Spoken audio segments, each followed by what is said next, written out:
Hey everyone, before we start the show, I want to remind you all the signed David Johnson jersey giveaway we have going on right now thanks to pristineauction.com. You can submit an entry for it at fantasypros.com/contest. Every night there are hundreds of lots that end on Pristine Auction. Everything is authentic from only the most trusted sources, and you're not going to believe just how reasonable the prices actually are. I saw a signed Juju helmet in their tags with your name on it for under $100, and I nearly landed a signed Orlando Pace Rams jersey last night for just $50. Everything is easy and it's free to sign up. They've got something great for everyone, so make sure to check out pristineauction.com. That's PRISTINE. And when you win a bid, please make sure to let them know Fantasy Pros sent you. That way we can keep doing these giveaways. All right, let's talk some football.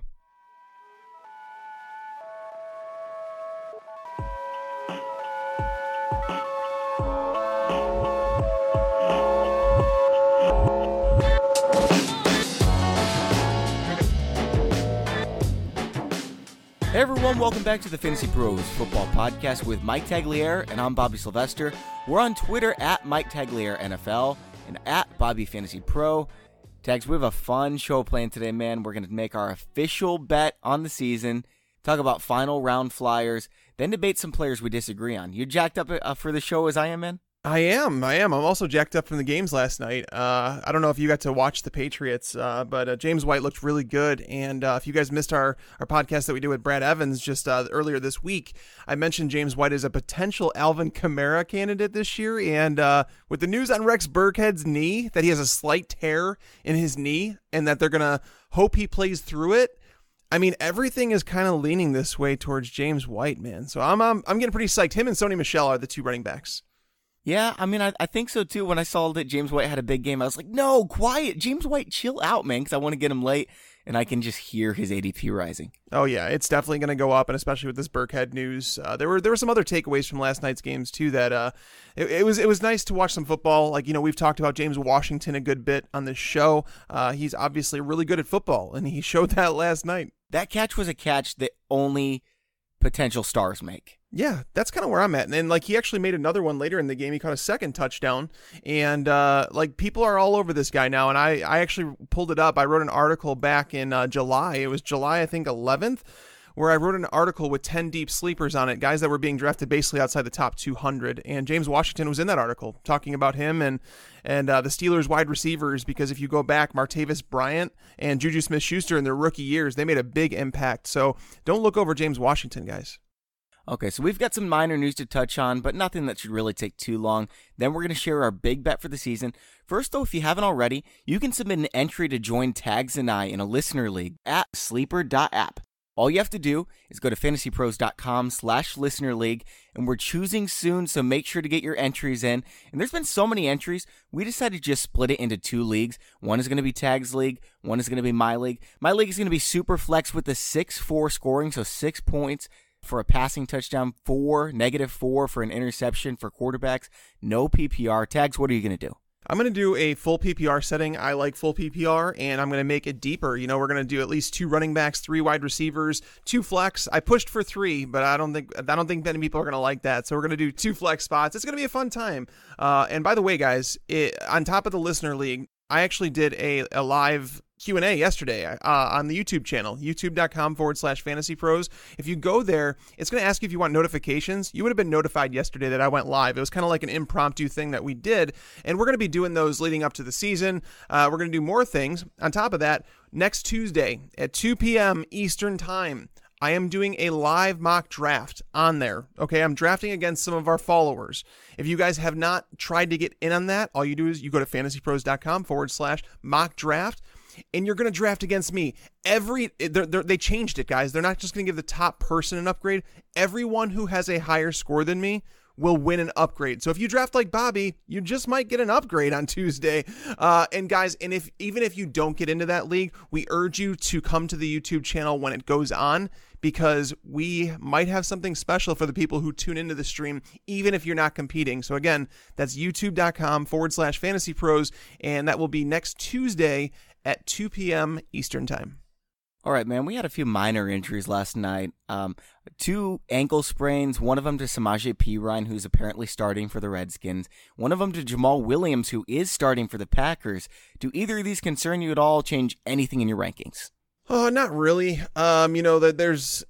Apparently it wasn't bad for either player, that they both said that if it was a regular season game that they would have pushed to go back in the game. So it seems like it's nothing crazy that we should overemphasize it when it comes to our rankings. We're still what 3 weeks away from the start of the regular season. Even if it was like a light sprained ankle, they would only miss a week or two. So I'm not really that worried about it right now. I moved Samaje Perine down 2 spots. That's it. So, Rex Burkhead, though, that's a different story. He's got a minor tear. What does that mean? Is he going to be out like 6 weeks? No, they said that if this was a regular season game that he probably would have pushed to play through it. But this is concerning, guys. So here's the deal. People are going to tell you that Rex Burkhead, the news is out that he has a slight tear, and I'm putting that in quotations. Everybody overreacted to the whole Sony Michel thing, that he had a small procedure on his knee. Obviously, he had a small procedure. He needed it. They expected him back within 10 days. That sounds like it's a very minor thing, but everyone overreacted, saying Sony Michel is not the guy, now Rex Burkhead. We were talking about both of them being fantasy viable options all off season, so nothing has changed there. But to know that he's going to play through a slight tear, I don't know, man. Like I said, Doug Baldwin, we know with him, he's got a knee thing. They're keeping him out for the preseason. That's kind of smart. If it's a sprained MCL, here's where it can get interesting, Bobby. I'm guessing you probably know this. A slight tear could be an MCL sprain, because if you have a grade 2 MCL sprain, it's technically a tear. Jay Cutler suffered that in that NFC Championship game that everybody talked about, that he should have played through. And everybody's like, they found out afterwards he had a torn MCL. What it was a grade 2 MCL sprain that is essentially called a torn. That means like 30% of the fibers in your ligament are torn, right? Yeah. I mean, that's not that big of a deal. We all have minor tears during the day, but 5% or something. So 30, that's going to heal quick, right? Yeah, I mean, I would think so, and I'm not overly concerned about it, but I'm not drafting him with as much confidence as I was before. I don't know, man. The more I look at it, the more I think that Sony Michel is more likely going to start in week 1 than Rex Burkhead. I mean, he's got the concussion issue going on. He's got this knee thing. Sony Michel, he's going to be back in plenty of time, and I think he takes this starting role and just runs with it. So I'm drafting him even higher now than I was, because I want to make sure I get him. I mean, this is a guy we were both super high on before the injury. I'm not moving him up quite that high where I'm going to take him in the 4th round, but yeah, I'll take him in the late 5th. Yeah, I still want to see Sony Michel return to practice, because there was conflicting things on that he might be out through the entire preseason. There was a 10-day report. That's something I'm paying attention to next week, because if the 10-day timeline is correct, then he should return sometime next week. So I'll be paying attention to that before all my drafts. Okay, so I've had a ton of people asking when we're going to have our big bet and what the conditions were. So Tags and I came to an agreement last night after tossing around a bunch of ideas. I wanted to bet. I know Tags isn't super high on Marvin Jones. I am. I'm not super high on Chris Hogan. He is. So I wanted to do Marvin Jones face Chris Hogan. Tags tried to get me to put down on Royce Freeman versus Jordan Howard, because I love Royce Freeman, but not that much. We settled on 2 players who are a lot more exciting, though. Tags is putting up Joe Mixon against my Christian McCaffrey in fantasy points per game for half PPR, with the condition that they at least play 8 games. Tags, you're going to lose. It's always hard coming to a bet, especially when we talk to each other as much as we do, trying to state our causes on players and stuff like that. And you're buying into the Christian McCaffrey thing. I'm not so much. I think he's going to be a fine player, but I think Joe Mixon is an elite talent at the running back position and can withstand a much bigger workload. So yeah, I'm definitely going with Joe Mixon on this one. I was happy to get a guy that I've been talking about all off season, telling people to buy him in Dynasty, and his price has gone through the roof even after that first preseason game. And I don't know what people were missing. I don't know, why they waited so long to go after Joe Mixon, but seriously, if I didn't have him on my Dynasty team, I was buying him this offseason. Here's why I made the bet. Because, right, I have Joe Mixon 1 spot behind Christian McCaffrey overall. Like, I'd take Christian McCaffrey 17th, 18th. I'd take Joe Mixon 18th, 19th, okay? But what it comes down to is Joe Mixon, yeah, he's got a better chance of being a top 5 running back, but I think Christian McCaffrey has a better chance of finishing higher than him. So he's going to be these two are both going to be a lot of fun to watch. but I'm putting my money down on Christian McCaffrey. I'm a believer in his floor and in his ceiling. Yeah, no, for sure. And we wanted to make it a fun bet for you guys too, for like players that were like, they're big in the spotlight. We didn't want to not like Sammy Watkins. Yeah, I would have bet on someone like Mitch Trubisky or something like that against Bobby and Bortles or something like that. We probably would have done something like that, but we figured we'd make it a little bit more exciting. 2 players being taken in the second round, and it should be a fun one. I would have not have chosen Blake Bortles, man. I would have chosen Dak Prescott. Get out of here.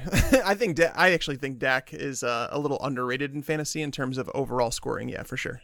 Oh, and by the way, when Tags loses, here's the actual bet. He has to eat pizza that I make for him myself with butter on it. It's going to be really good, and he's going to admit that he loves it and can't ever do without it again. I'm definitely down to try it, but I've also kind of played this scenario in my mind, and I also thought that I might throw up as soon as it goes into my mouth, just because, like, seriously, when you eat pizza, you expect it to be good, and I don't know, it's just not for me.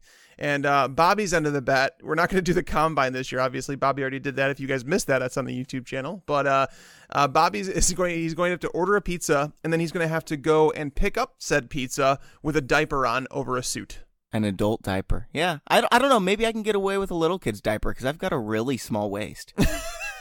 I thought you were going to start talking about your butt on the pod. It's going to be like a giant upset if I lose, so I'm not really worried about it. So I think this is kind of a win-win bet where you're going to do something that changes your life forever for the good. Yeah, we'll definitely record. Like, whoever loses has to record whatever it is they're doing. So, yes, we might have more bets throughout the season. So this is definitely the main one, like our player versus player one, though. Yeah, it's a win-win just like the combine since, I set a world record and all. Obviously. I've had a lot of people go into the video and be like, I thought you were totally joking about the world record, but then you did break it, and a lot of people don't realize that I'm not joking. Nope, definitely not. All right, man. So let's just get into the final round flyers here. These are guys that you'd buy for $1 in auction leagues. And by the way, I've seen a bunch of requests that we discuss auctions more, and maybe like when we talk about, hey, this guy should go in round 4, say, hey, I think this guy should go for about $20 to $25. I understand they're growing in popularity. I get the sentiment, and I think auction leagues are superior to snake draft leagues. Mm-hmm. But the issue here is that every auction league is different. If you've got 14-player rosters, 18-player rosters, 10 teams, 12 teams, 14 teams, 1 flex, 2 flex, super flex, changes everything. Essentially, whatever Tags and I are saying, it wouldn't apply to every league, to 80% of the audience. So my best advice here is take our rankings, upload them to the auction calculator with your custom league settings, use the Draft Sync assistant during your auction draft, and you'll be completely set based on the information we give you with the rounds. I'm not even kidding. I was using it before we started recording today because, as I mentioned, I'm going to the Hall of Fame tomorrow. We're doing both a snake draft and an auction draft, so I was working on some auction drafting skills based on the settings that we have in that league. Tags, you better come away with Dak Prescott. I am not coming away with Dak Prescott because it's a 1-quarterback league. Dude, he's the number 1 streamer for week 1. No, he's not. Andy Dalton is. We're going to talk about that when we get to week 1. I just set my week 1 rankings last night, and I have Dak Prescott way ahead of him. Well, not way ahead, like 2 spots ahead of Andy Dalton. All right, I want to start with wide receivers here that you're targeting in the final rounds. And when you're targeting someone in the final round, why would you go for like some lousy depth piece? Go for like Austin Eckler, right? Nothing against Austin Eckler. He was great a couple times last season, but you're never going to be happy starting him. Somebody like John Ross, you could be really happy starting him if he becomes a wide receiver 2, or more likely a wide receiver 3. You want guys with upside. They're flyers. If they don't work out, you cut bait. You're going to cut someone anyway, you might as well go for high upside. So a couple names I've got here, Tags: John Ross, John Brown, Ryan Grant, Quincy Enunwa, Brandon Marshall. Do you like any of those guys? I like a lot of them, actually. I actually wrote an article that's going to be coming out next week, who to target with your last pick in drafts. So this is kind of like, this episode's based around that idea. And I have a lot of those guys in there, and some stats that I have for you. So over the last 2 years, these are some stats: 196 targets, 116 receptions, 1,410 yards, and 9 touchdowns. Those numbers are Brandon LaFell's numbers over the last 2 seasons. Do you mean to tell me that we can't take Brandon LaFell's targets and pass them down to John Ross? I'm not saying he's going to get 196 targets in 2 years, but I'm saying the number 2 wide receiver position in Cincinnati is being undervalued. If John Ross isn't going, I have him right around that wide receiver 50 range, where I don't think you need to take him there, but because you can get him with your final pick. But I do believe he's going to go up once he makes a big play in the preseason. It might come, in the next 48 hours. We're going to see John Ross play. He might just have that huge play that people are like, oh, This is why Mike likes him. It was kind of like James Washington last night. James Washington was actually on my list of players for today's episode before he even caught those touchdowns. 2 years ago, I don't know if people know this, Brandon LaFell outscored A.J. Green, DeAndre Hopkins, Stephon Diggs, and Alshon Jeffrey. He was a wide receiver 3. Yeah, to be fair, AJ Green did get hurt that season, so I don't want to say that, and that's why LaFell had some more targets. But it's not to say that AJ Green can't get dinged up. It's not to say that John Ross can't walk into more targets because he's more talented than Brandon LaFell. All these things do matter, but John Ross is an excellent last pick of your draft because he does have top 30 wide receiver upside. And I'd maybe even take him a little bit earlier than the last pick just because I want to make sure someone else smart doesn't snipe you. You know what I mean? Oh, for sure. Yeah, no, definitely. And I think another player that fits kind of in that same exact conversation is John Brown. You know, we've been hearing great things about John Brown, friend of the podcast that we had on last year. I when we talked to him, you could tell he's a very humble guy. He just wanted to get healthy is all it really came down to. So to know that he's healthy, looking good in Baltimore, all the beat reporters there are saying that him and Joe Flacco have a connection. And we have not heard a single thing about Michael Crabtree this offseason. So that kind of tells me maybe Michael Crabtree is just fading into oblivion right now, and he just doesn't fit in with the Ravens, what they're trying to do. So if John Brown turns into the wide receiver that he was back in Arizona, he didn't even need many targets. I mean, he finished as a top 24 wide receiver with, I think it was less than 100 targets. That's ridiculous. Yeah, John Brown is extremely efficient every single year. If he finally plays a full season, he's going to be an absolute steal. And this is just, people being tired of drafting him and being burned by him. For sure. It could happen. And if it happens, you're going to get him for an absolute steal in the last round. I mean, I wouldn't be surprised if he catches for 1,200 yards. He's got that kind of upside. John Brown is uber talented. He's so good. And that's the thing. Don't let his injuries the last couple of years deter you from drafting him, especially if you can get him with your last pick, which current ADP says that you can. Like, he's going undrafted in standard leagues. He's the number one receiver in an offense, by the way, that's thrown more passes than any other offense in the last 2 years. I think over the last 3 years, even if you combine the last 3 years, I think they've thrown more than the Saints because Flacco had over 600 attempts, if I'm not mistaken, in 2015 and 2016. It was a down year in 2017. Well, last year, he was hurt the first 2 games. You remember his back. They were thinking about signing Colin Kaepernick. So Joe Flacco threw like 20 passes because he was hurt. In the final 14 games, if you prorate that to 16, over 600 again. So I think it's going to happen this year. Yeah, that's pretty crazy. But speaking of someone that's burned you, I think Jeremy Hill belongs in this conversation, right? I mean, now that we're hearing about Sony Michel and Rex Burkhead with knee issues, I mean, I like James White, and I would obviously draft James White well over Jeremy Hill. But is Jeremy Hill really not worth a late-round pick? I mean, he scored 29 touchdowns in a 3-year span with the Bengals. Jeremy Hill and James White were 2 guys I was going to mention at running back. I definitely agree. I mean, you never know who's going to take over. I think it's going to be Sony Michel, but if he gets hurt, I think one of these guys could be a monster. I think Jeremy Hill could be like LeGarrette Blount. He was an RB1. I think James White could be like Deion Lewis. He was an RB1 last year. Yep. They actually gave Mike Gillislee some first-team carries last night. So it apparently is still a competition between Jeremy Hill and Mike Gillislee. But from all I've heard is that Jeremy Hill looks more like he did when he was a rookie. So, I mean, if that's the case, then Jeremy Hill's going to win that job because Mike Gillislee is obviously on the doo-doo list for Bill Belichick. If that's the case, Jeremy Hill's going to be an RB1, man. Well, I mean, that's the thing is, like, that's why I tell people when you're looking for a running back, like legitimately someone who could be a game changer for you, find a running back who's part of a high scoring offense. And you might miss with Jeremy Hill, but you also might hit a gold mine because if he does get that role, he is going to be an RB1. So yeah, those are the guys you aim for, guys. Like even James White, I mean, taking him in like the 12th round, if he falls there, it's like, that's kind of a no-brainer to me because it's built-in upside, especially when you have someone like James White, especially when you have Rex Burkhead dealing with a knee injury. He's obviously a big-time pass catcher. When you have Julian Edelman suspended for the first 4 weeks, you at least know you're going to get 4 weeks out of James White where he's going to be a usable fantasy option, and you might even get more. I want to go back to a couple of my wide receivers I mentioned. Ryan Grant is the clear-cut number 2 wide receiver for the Colts. I don't know if you've heard, Andrew Luck is back. Andrew Luck put up 356 fantasy points the last time he played a full season. I mean, this is a guy who is going to throw a ton of touchdowns if he stays healthy. Ryan Grant's going to get plenty of them. He is free. Yeah, I am with you on this one. I believe that Ryan Grant can flirt with 60 receptions, 6 to 8 touchdowns this year, and it wouldn't shock me at all. It really wouldn't. This offense, the way it's designed, again, we don't know how Frank Reich's going to run it. It could be a completely different offense than Doug Peterson's, but if he runs it similarly, you saw Nelson Aguilar and Alshon Jeffrey get theirs last year. Aguilar was a slot receiver. It made him more productive. Obviously, the tight end position matters a whole lot, but Ryan Grant's essentially going to be the Alshon Jeffrey of their offense. Not to say that he can live up to Alshon, but he also has Andrew Luck throwing him the football. So I'm a big fan of taking Ryan Grant, your last pick. Now, here's the two that I know you weren't very excited about, Tags, but I want to mention why I'm drafting, getting some shares of Quincy Enunwa and Brandon Marshall. I mean, Quincy Enunwa was pretty good before he got hurt in 2017. In 2016, man, he almost had 900 yards, and he didn't even start 3 games. Oh, I like Quincy Enunwa's talent. I really do. I think that he's an extremely talented wide receiver. It's difficult trying to sift through that wide receiver core and think like Robbie Anderson's obviously the number 1 there. And then they have... If he doesn't get suspended. Right. And well, that's another thing. Terrell Pryor is a joke. Guys... They might start him anyway, man, if he's not hurt. Well, that's the thing. So... I want to break this down. People told me that he was bad in Washington last year because he was hurt. He was playing hurt, and he had to have surgery in the offseason.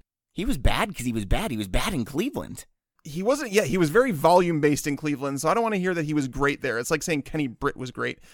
So now he's going to the Jets. Obviously, it's a situation that's worse than, Kirk Cousins throwing you the football, but he came out and said that he broke a bone this offseason, and his head coach, Todd Bowles, came out.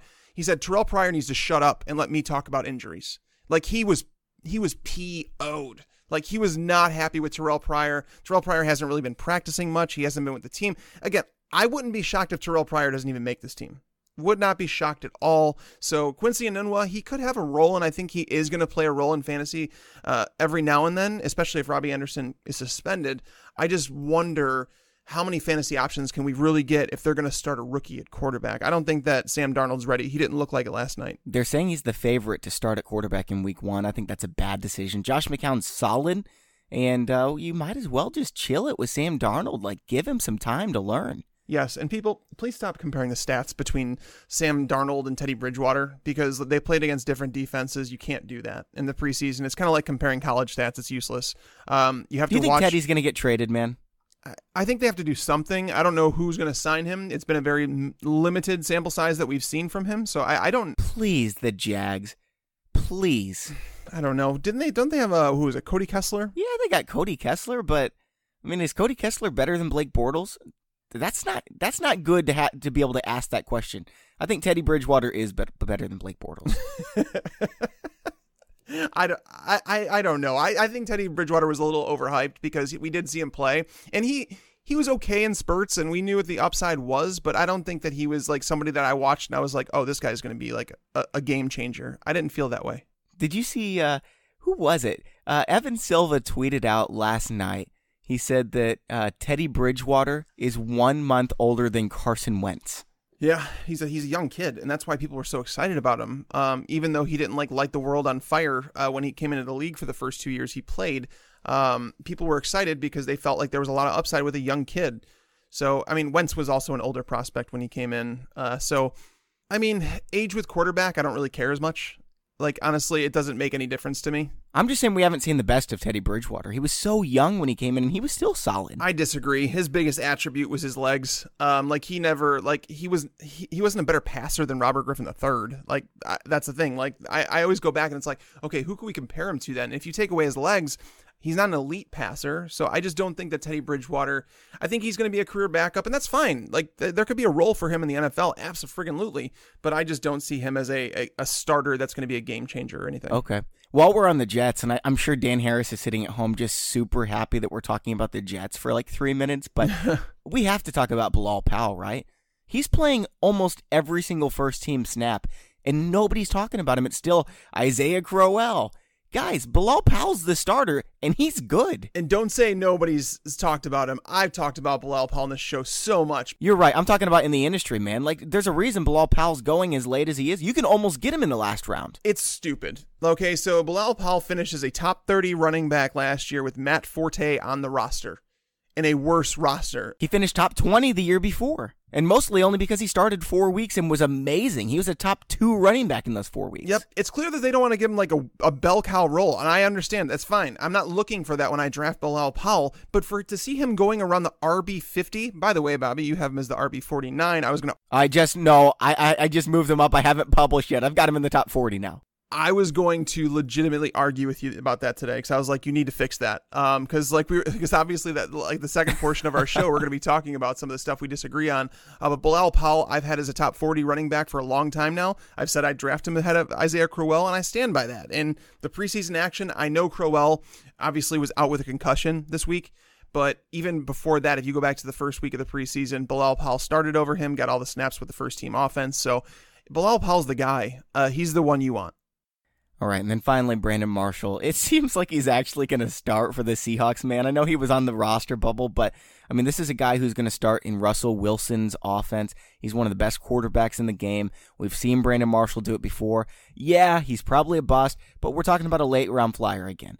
There's a chance he has a good season.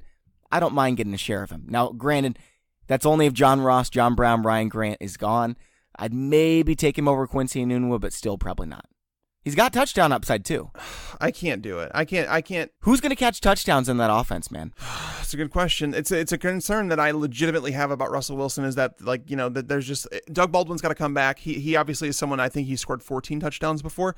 But, like, even Brandon Marshall, guys, like, there's been some years where he's obviously shown touchdown upside. There was, like, 14 touchdown season with Ryan Fitzpatrick. With Cutler, he had a few good years. But before getting with Cutler, Marshall was never really considered a big touchdown guy. He was always around that 6 or 7 touchdown mark. He's 34 years old. Like, I'm sorry, 34-year-old wide receivers that are 6'5" and 235 pounds.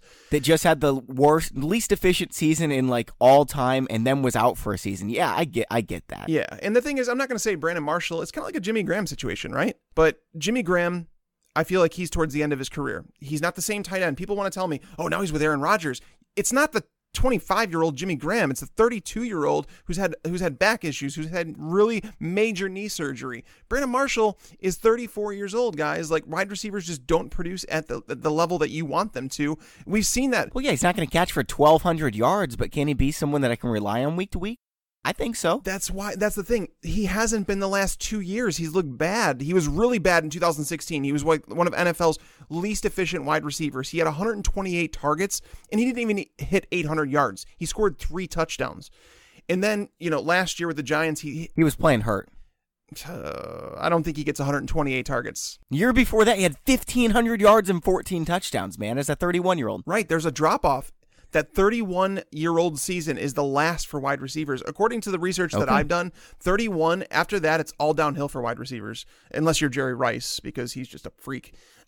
But seriously, like Brandon Marshall, I'm still not convinced that he makes the roster. I know that they're trying to pump him up and all that. I think the Seahawks try and pump up everybody, it sounds like, right now. I don't know, man. If he makes the team, he's going to have usable weeks because he will be a red zone target because he's a monster. He's a big dude. You don't think his ceiling's a top 30 wide receiver? That's the only reason I'm drafting him. I think he's got that ceiling. I don't know. It would be an ugly top 30 finish. It would be like, 600 yards and like 8 touchdowns. Okay. We'll get to your wide receivers here in just a second, Tags. I worked really hard this week, though, so I could plop down on the couch this weekend and watch some football games. Only with NFL Game Pass can I get every out-of-market preseason game live. The top rookies, comeback players, new players on new teams. It all happens this preseason and is going to give you a huge leg up when you actually see players playing football. I can't wait to see Andrew Luck taking on the Ravens Monday night. That way I can see if Luck is actually favoring anyone outside of T.Y. Hilton. With NFL Game Pass, I can watch Eric Ebron and Ryan Grant with their new quarterback. And if I miss the game, I can replay it after it's aired. Whoever you want to watch this preseason, you'll need NFL Game Pass to do so if you're out of market. Will Baker Mayfield win the starting job in Cleveland? How's Jordy going to fit with the Raiders? Can Kirk Cousins take the Vikings to the next level? Make sure to watch all the action this preseason with NFL Game Pass. Best of all, you can kick off the 2018 NFL season with a 7-day free trial of NFL Game Pass. Sign up now at NFL.com/fantasypros. Game on. All right, man, so give us some of your wide receivers you don't mind taking late. Yeah, no, so you obviously hit on a few of them. John Brown was atop the list there. John Ross was another one. Chris Godwin of the Bucks, he's one that has moved up my radar, and someone that they're saying that he's competing for the starting job even in 2 wide receiver sets across from Mike Evans. And if that happens, Chris Godwin needs to move up your draft boards. He's so far up my draft boards that I didn't even consider him for the last round because I'm not letting him get anywhere close to that. Yeah, no, it's well, over the final 4 weeks of the season, he saw 26 targets. He turned them into 16 receptions for 295 yards and a touchdown. So over the final 4 weeks, he was the number 14 wide receiver during that stretch. Wow. Yeah, do not let him fall off your radar. He's someone that, for whatever reason, he's kind of dropped over the last few weeks, and I don't know why, because he's splitting starting reps with Deshaun Jackson and Adam Humphries, so I expect him to win that job. James Washington, don't need to talk about him anymore. I've talked about him. And we've also talked about Geronimo Allison a lot on this show. Same thing as Chris Godwin for me. Not let him reach that far. Exactly. So, I mean, like, he's actually going to move up draft boards. Like, I don't see how he doesn't, because he's running with the starters. Aaron Rodgers has talked about him. He talked about it in an interview last night, saying that the guys that you learn from, he said 17, 18, 81. That's Geronimo Allison. He was talking about Devontae Adams, Randall Cobb, and Geronimo Allison. So he's saying that the young receivers need to learn from these guys, that they do everything right.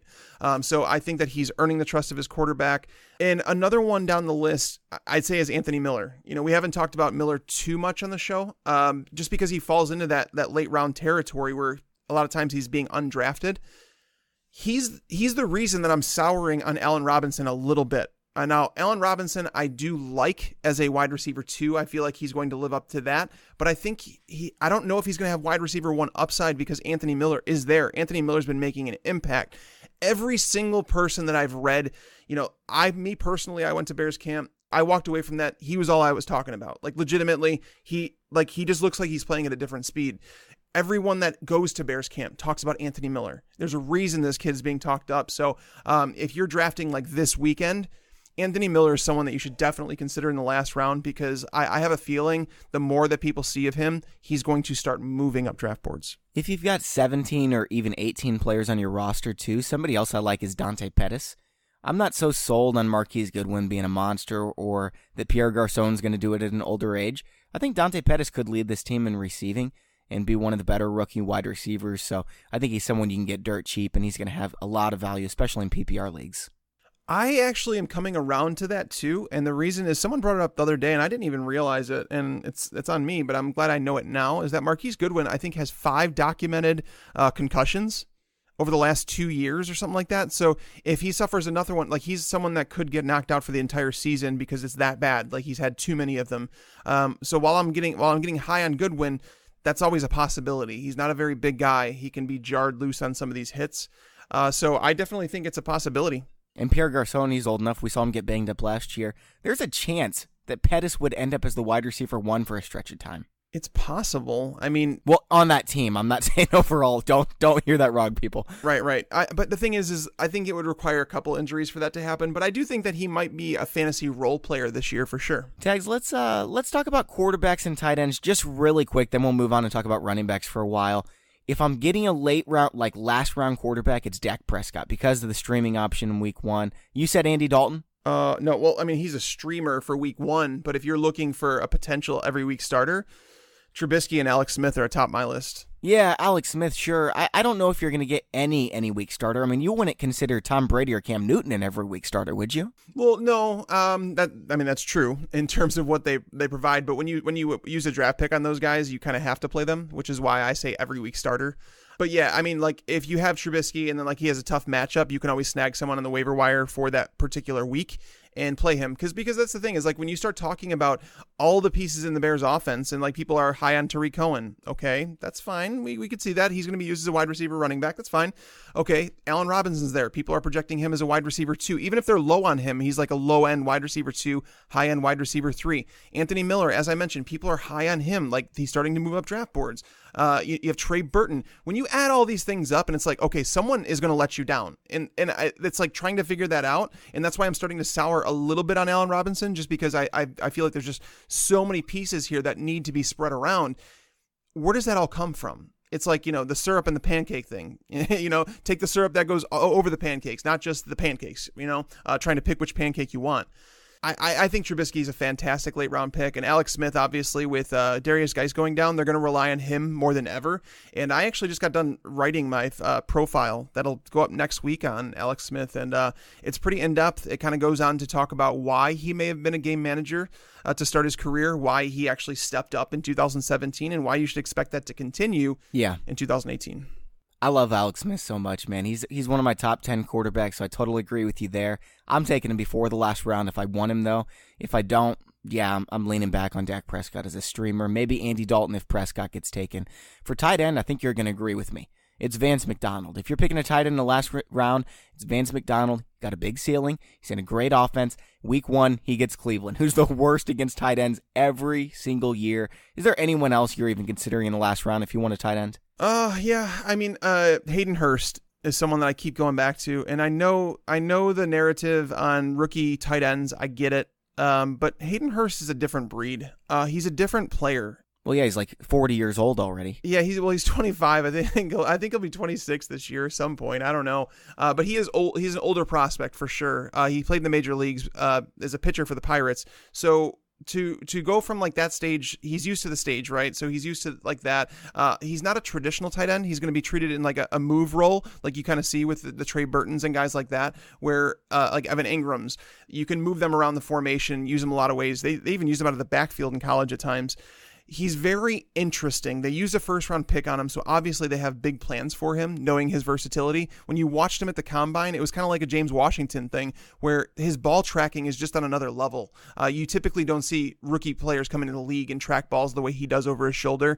Joe Flacco has targeted the tight end position a lot over his entire career. And even sticking with the current coordinator, they target tight end position a lot over the last 2 years. So I like Hayden Hurst, and it wouldn't shock me at the end of the year if Hayden Hurst is a top 12 tight end.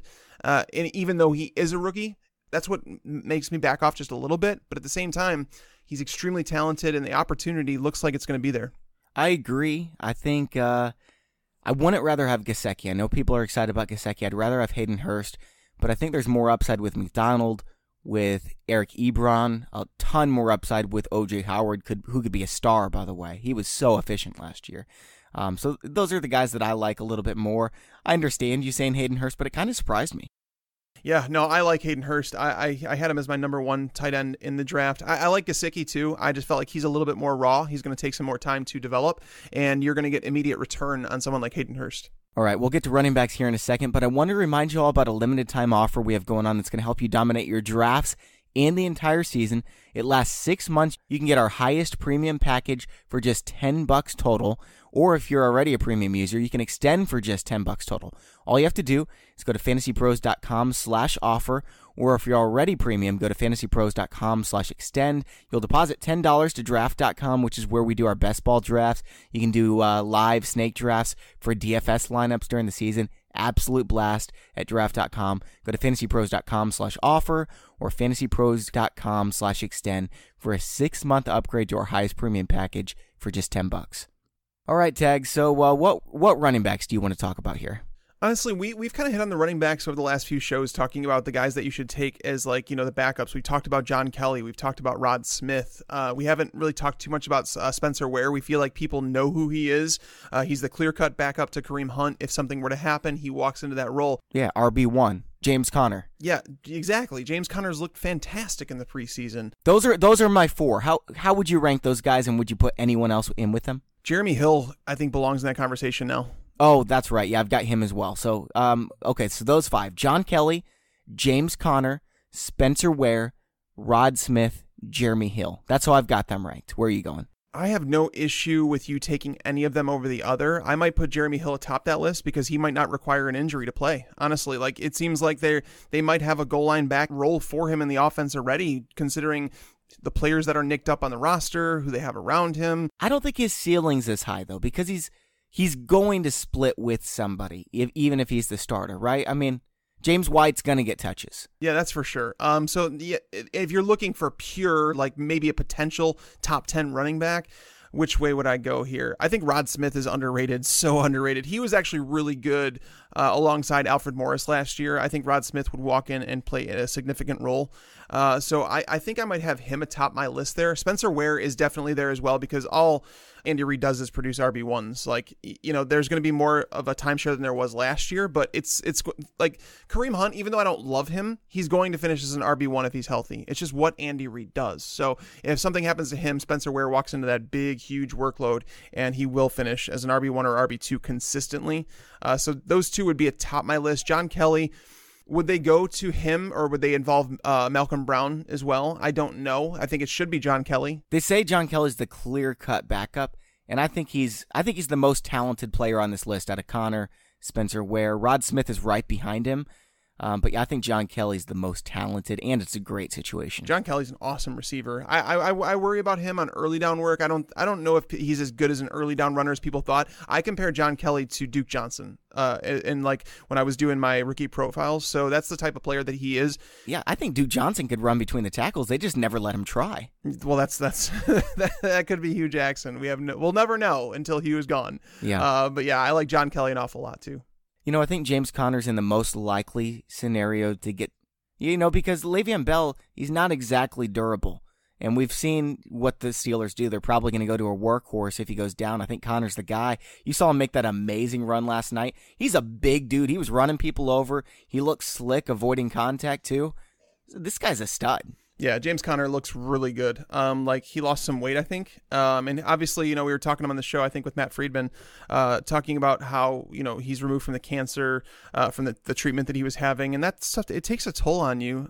Some people don't get back to normal for a long time. So, we might just keep see James Conner get better and better. And honestly, if he keeps looking the way he does, they're going to have no issue letting Le'Veon Bell walk next year. Exactly. Yep, that's what I'm thinking too. Get James Conner in your dynasty leagues. I've had somebody ask me, it was a great question. Who is somebody that you're targeting in dynasty leagues at the end of drafts that you think could be a star next year? And the very first name I said was James Conner. Is there someone else who stands out to you? Yeah, James Conner should be owned everywhere. Baker Mayfield. Yeah. Oh, well, that's what I'm saying. Those guys should be owned in Dynasty. But I actually am releasing an article that's going up on the site. So by the time you listen to this, it's going to be up. But it's 2019 potential starters to stash on like a keeper league team. Like if you're drafting in a keeper league where you lose the round they're drafted in, you might be able to get some of these guys in the 16th round. And then next year they're going to be drafted as like a third or fourth round guy. Yeah, this is like David Johnson 3 years ago. Jeremy Hill. You always want those guys. For sure. Remember Zach Stacy? He was one of those guys too. Yes, he was. All right, well, let's go on to player debates, and these are players where Tags and I have dissenting opinions. There's not too many of them because, Tags and I kind of talk each other into players or talk each other out of players, and we tend to agree. There's some players we still disagree on, though, and we're going to cover the rest of the show doing that before Stat of the Day. So, Tags, why don't you bring up a player that we big-time disagree on? So Trubisky was one. I know I already brought up in my points about him and like why wouldn't you want to roster him? You have him at QB 25. That makes no sense to me, especially considering his mobility. I need to understand why. And don't tell me it's because he had 8 pass attempts last year. He played for John Fox. He's going to pass the ball a ton more this year. I'm with you. Right. He's got a big ceiling. I'm with you. Does he have a bigger ceiling than Eli Manning with Odell Beckham and Saquon Barkley? I don't know. It's close. I don't think so. Well, Eli's not going to run for anything, though. You're right. You're definitely right about that. I think Manning throws more passes. They're going to be behind more. They're going to run the ball a lot with Jordan Howard again. They've got Tariq Cohen as well. The Giants, they play the hardest schedule. They're going to be behind. Eli's going to sling the ball. You're going to put him ahead of Patrick Mahomes, who I've got number 21. I guess not because you've got him number 16, but I think Mahomes has a bigger ceiling as well because of his weapons. Derek Carr, we've seen him do it before. We're hoping that Mitch Trubisky does what Derek Carr has done. Case Keenum, same thing. Case Keenum was a top 14 quarterback last year, top 12 in terms of points per game. We're hoping Trubisky's as good as Case Keenum was. Blake Bortles, top 13 quarterback each of the last 3 years. I can't put him ahead of these guys. I'm sorry, man. Well, hold on a second. So Jared Goff last year finished as the number 12 fantasy quarterback. Okay, he did that on 477 pass attempts. How did he do that? Because he played for a phenomenal offensive mind, right? Huge touchdown rate. That's not happening again. Well, that's what I'm saying. I don't even think you need a huge touchdown rate. It wasn't like astronomical with Jared Goff. It was higher than it probably will be for his career. It was over 7%. Aaron Rodgers has done that like twice, man. No, his wasn't over 7. Carson Wentz was over 7 and Deshaun Watson was. But I think Goff's was in the 6% range. It was still, like I said, it's still a high number, and I expect it to come down a little bit, but 5.9. You're right. I'm sorry. 477 pass attempts. And then you look at someone like Trubisky with the weapons they surrounded him with, the offensive mind that they've put. Nagy is someone similar to Sean McVay, and the fact that these guys aren't static in their ways. They understand that the league is changing and they have to adapt an offense to fit what it's doing. So when you can get a mismatch with a tight end with a linebacker, you're going to do that every single time. And that's what they are doing in Kansas City a lot. That's why when people talk about Patrick Mahomes and his ceiling, I want to know, why are you leaving Mitch out of this conversation? I mean, they're both playing for offensive minds. Like, obviously, I think Nagy might be more willing to change his ways than Andy Reid is. The pass catching options, I understand Sammy Watkins and Tyreek Hill and Travis Kelce are good, but let's not pretend that Allen Robinson, Anthony Miller, Tariq Cohen, Trey Burton are not good. They're fine, yeah. That's what I'm saying. Like, when you talk about Jared Goff, they surrounded him with some great talent. They surrounded him. They gave him an offensive mind. And they gave him a great scheme, and that's really all it came down to. I mean, he had 12.9 yards per completion last year. Yeah, the thing is, like I said, if you want to tell me that you don't like Trubisky's skills, like you just don't think he's a very good quarterback, that's an argument where I think he's got plenty of skills. Yeah, and that's where I'm at with it. I think that he's going to be an above-average NFL player. I don't think he's an elite quarterback by any means, but I think he's going to give you top 12 fantasy numbers this year if all goes as planned.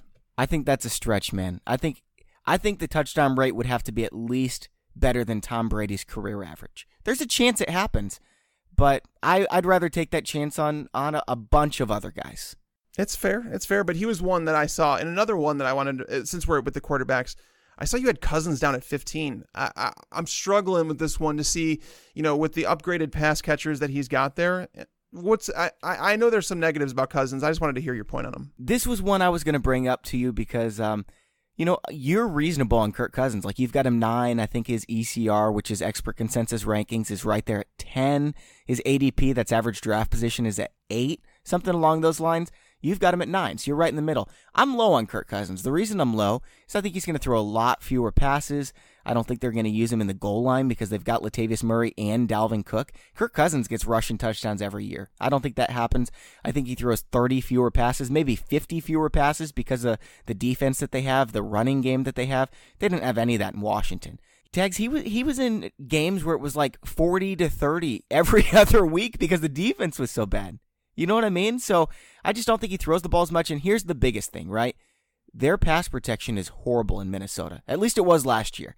And Kirk Cousins is bad under pressure. He's really great at everything else. He's bad under pressure. They've got to put him in play action. He's great under play action. And if they do that, yeah, I think he could be awesome. But, I mean, this is a new offensive coordinator without Pat Shurmur there. I don't know what the offense is going to be. I don't think Kirk Cousins is so elite in his skill set that I think he has to be a top 10 quarterback. I just don't think it's the best situation. I think it's I think you made some fair points here, and I think the biggest one that people are missing with Cousins, where I could be even wrong to even have him as high as I do, the touchdowns, the rushing touchdowns, guys. This is something I noticed when doing Alex Smith's profile, and you're going to find some of the research in there. Over the last 3 years with him as the starter, Kirk Cousins he's only ran for 323 yards. Like, Alex Smith has beat that number, I think, 3 times in his career in one season. Okay, only 323 yards. So you're talking about just over 100 yards rushing per season. He's able to rush 13 touchdowns. The only quarterbacks who have more rushing touchdowns are Cam Newton and Tyrod Taylor.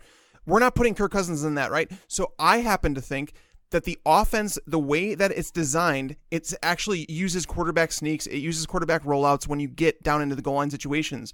You might see Alex Smith start to inherit that, because Alex Smith, over the last 3 years, he's got 3 times as much rushing yards as Kirk Cousins did, but he's only rushed for 8 touchdowns compared to Cousins' 13. There's something wrong there, guys. Kirk Cousins, I think you should consider yourself lucky if he scores 2 rushing touchdowns this year, and those are going to drag down his totals. All right, man, let's move on over to running back. Who do you want to fight on next? Well, it was Bilal Powell, so we're not going to do that. Now, mine is Derrick Henry. So I want to know why you would take Derrick Henry. So he has him as the number 26 running back. I'm not high on Derrick Henry by any means. I'm not like, oh my God, you got to draft Derrick Henry this year. But at 26, I feel like you're talking RB3 territory. I don't think there's it's almost like that's where there's no upside to him.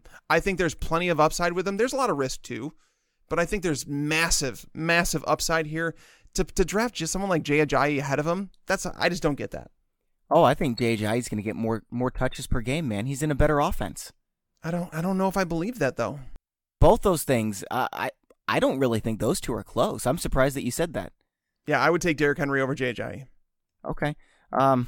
So how many touches do you think Derrick Henry's going to get? I think he's locked into 220, at least 220 carries. Like you're talking. He had 176 last year. Deion Lewis is better than DeMarco Murray. What's going to change here? I would say he's better in terms of his overall skill set, but I think he's a better receiver / pass blocker than DeMarco Murray. I don't think he's a better 1-2 down runner.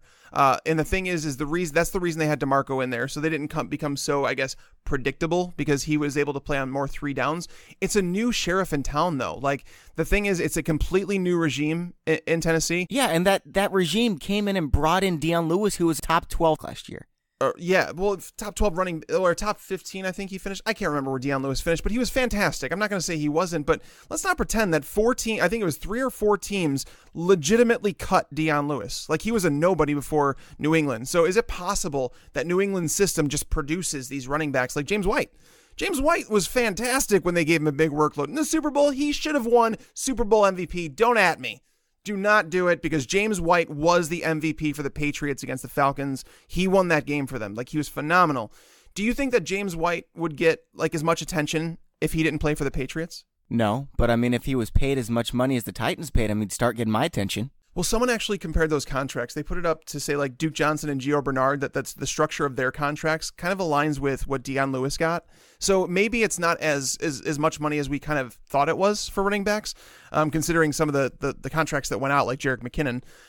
But they've said Derrick Henry's the starter. And if they really were like, yeah, we're bringing in Deion Lewis to be, the guy. But what does starter mean? Like, Darren Sproles is the starter in Philadelphia. Is anybody drafting him?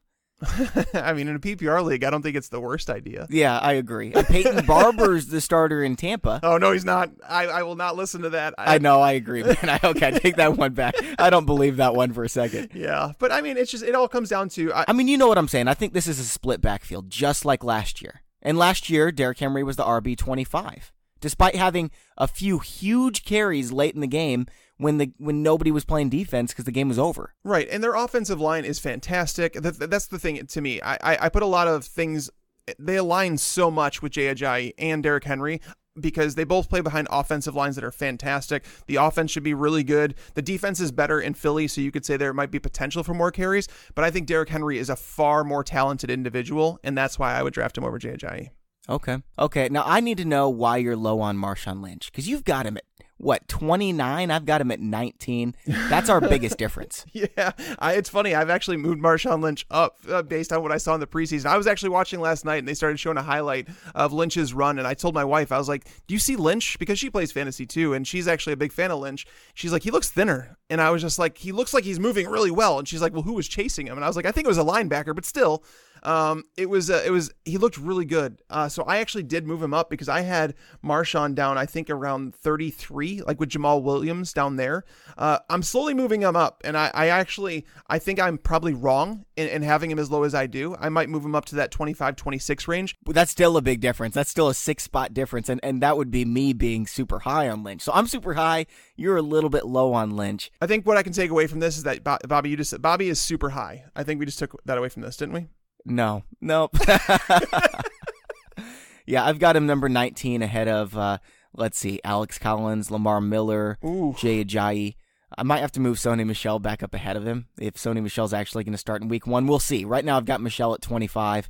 I'm willing to move Michel back up into my top 15 depending on his health, because I'm a huge believer in Sony Michel. But yeah, man, Marshawn Lynch was a top 12 running back in the second half last year once he got into football shape, because you remember he took a full year off. He was awesome. This offensive line's improved.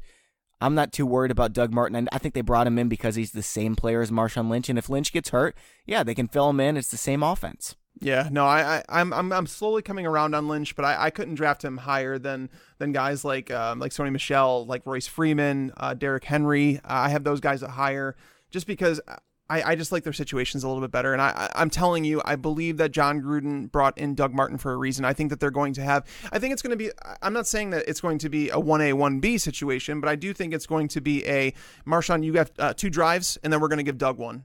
and it's like a 66-33 type thing. And if that happens, that's fine. That's about what I expect, actually. Marshawn Lynch doesn't need 20 touches a game to be a monster. That's probably true. He needs 10 touchdowns, and I think if he plays 16 games, he gets that. That's fair. All right, let's talk about some wide receivers here. And the one we obviously have to talk about is Larry Fitzgerald. I wanted to bet you on Larry Fitzgerald because you've got him at 20, dude. I've got him at 13. I am not betting against Larry Fitzgerald, like, ever. I will never bet against the guy. But it basically in my rankings, it comes down to probability. And the players who are above him, the reason I have them above him is because, youth is on their side. Play calling is on their side. Targets are probably on their side. Chris Hogan. No way targets are on their side, dude. Larry Fitzgerald has over 450 targets over the past 3 years. I know, but he's also like 90. He's been a top 20 fantasy receiver each of the past 3 years. 11, 19, 9. In PPR, we're looking at like 7, 13, 6.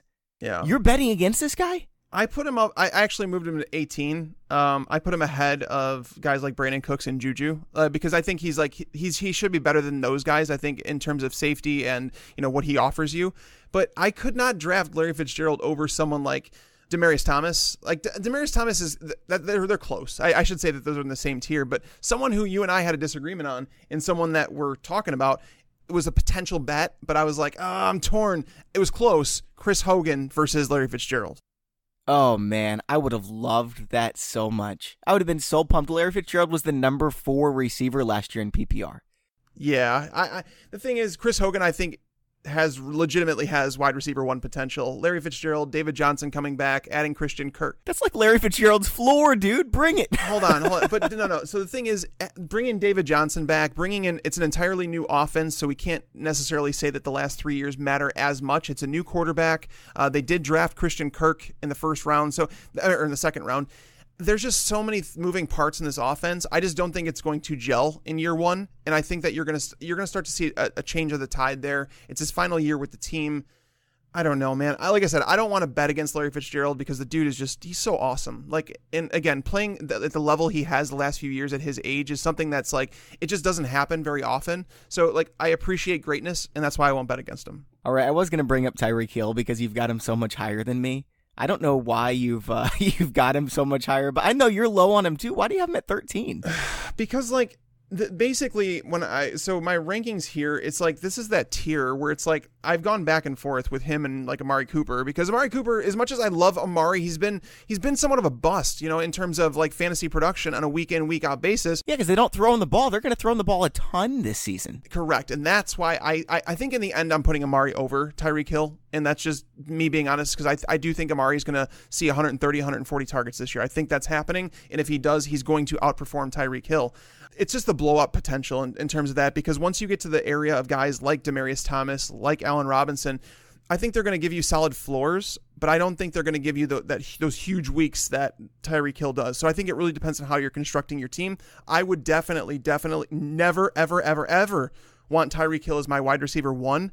If I was drafting RB heavy, I wouldn't be like totally opposed to getting like Amari Cooper, Demaryius Thomas, or Allen Robinson as my wide receiver 1, because I know they at least provide me somewhat of a stable floor. I'm not ready to believe in Allen Robinson. You've got him 15. I've still got him back at 26. He was, wide receiver 29 the last time he had a full healthy season. Yeah, he's super talented. Yeah, he's going to a great scheme. I think Trubisky's going to be better this year. I agree. But they've got Trey Burton. They've got Tariq Cohen, Anthony Miller. I just don't think that he's going to be like getting all of these targets. I don't even know if he's completely healthy. Yeah, he's playing right now. They say he's good to go, but he's coming off a major injury. There's just a little bit too much risk for me to put him in my top 20, let alone top 15. Yeah, I actually updated my ranks this morning, and as I mentioned, I've been souring a little bit on Robinson just because of Miller. I actually have Robinson at 18 now. I have him right behind Fitzgerald and Chris Hogan. So that's like the territory I think he belongs in, because I do think he's going to see 110, 120 targets. And when you get that many targets, like, you're going to finish as a top 24 wide receiver, especially when you're as talented as Allen Robinson is. I think people have forgotten just how good he actually can be. Let's talk about one tight end tags, and then we'll do stat of the day. I've got Greg Olsen a lot higher than you. You've got Greg Olsen at 7. I've got him at 5. I'm actually moving him up to 4 right now because I think I had Delaney Walker at number 4, and he's got the boo-boo right now. So I've got Greg Olsen as my number 4 receiver. His target share over the last 3 years, including last year and in the playoffs, 26%. That's higher than the highest tight end in the game last year, Travis Kelce. So I think Olsen gets a big old target share. I don't know where it comes from, but Cam Newton always passes to this guy. So what do you think, man? I actually moved Greg Olsen down. I actually moved him down to tight end 8, and I actually, you're probably gonna hate me for this one, and I did bump Jimmy Graham up ahead of him to 7. And the reason I did this is, so now I got into a big argument about Jimmy Graham last night on Twitter, and I said that I would not draft him for any of my fantasy teams based on where he's going. I said, by drafting him as the number 4 tight end, as high as you guys are, you are building 10 touchdowns into his price. So don't come at me and say, oh, Jimmy Graham's going to catch 10 touchdowns. Well, he better when you're paying that price. He had better catch 10 touchdowns. Because he's not getting over 700 receiving yards. Exactly. So that's the thing. So like when it comes to Graham, I do believe he's going to catch touchdowns because it's just what happens with tight ends when you're as big as Jimmy Graham is. And you're not getting a 25-year-old Jimmy Graham. Again, he's going to score touchdowns. He's going to be volatile. But Greg Olsen is now competing for targets that he never had to compete for over the middle of the field with DJ Moore and with Christian McCaffrey. So I'm down on Greg Olsen this year, man. I think that he's going to choose after this year to go into retirement. Like, I just feel like he's slowly being phased out of the offense. And I'm not saying that he's going to be useless because I have him as my number 8 tight end ahead of guys like Evan Engram and Trey Burton. I think those guys have more upside than Greg Olsen, but I think that Greg Olsen has shown it time and time and again that he's solid. I just think that he's not going to have those buku targets, and he's never been a big touchdown scorer. If you look at his touchdown totals over the year, he's usually around 4 to 6 touchdowns. That's not going to get you into that top 4 territory.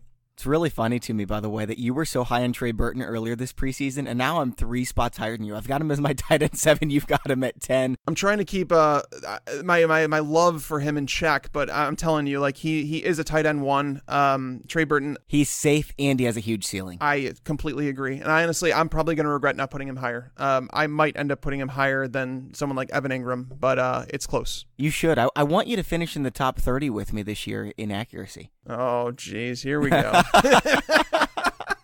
Tags, this was a lot of fun, man.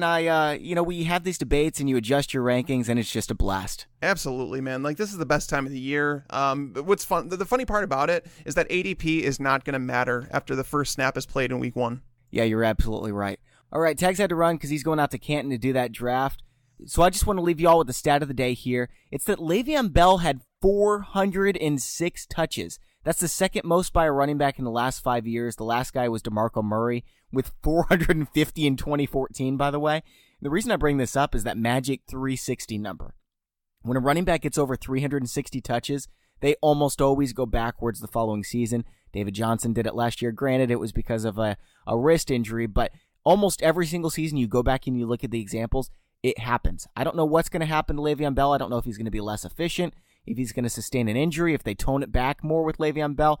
But I'm telling you, history tells us it's probably going to happen. So I'm definitely taking Todd Gurley over Le'Veon Bell. It's not even close for me at number 1. Now, I want to remind you all, we've got the signed David Johnson jersey going on from the sponsor of today's show, PristineAuction.com. That's PRISTINE, where they have over 100 lots that end every single night. You can submit your entry for that jersey at FantasyPros.com/contest. And thanks also to another one of the sponsors of today's show, NFL Game Pass, where you can sign up for a 7-day free trial of NFL Game Pass at NFL.com/FantasyPros. Also, don't forget to put in your entry for the Listener League at FantasyPros.com/Listener League. And don't forget, we've got the limited time offer going on to get a 6-month upgrade to our highest premium package for just $10 by going to FantasyPros.com/offer or FantasyPros.com/extend if you're already a premium user. For Mike Tagliere, I'm Bobby Sylvester. Thanks for listening and enjoy your football. I just wanted you to watch me dissolve.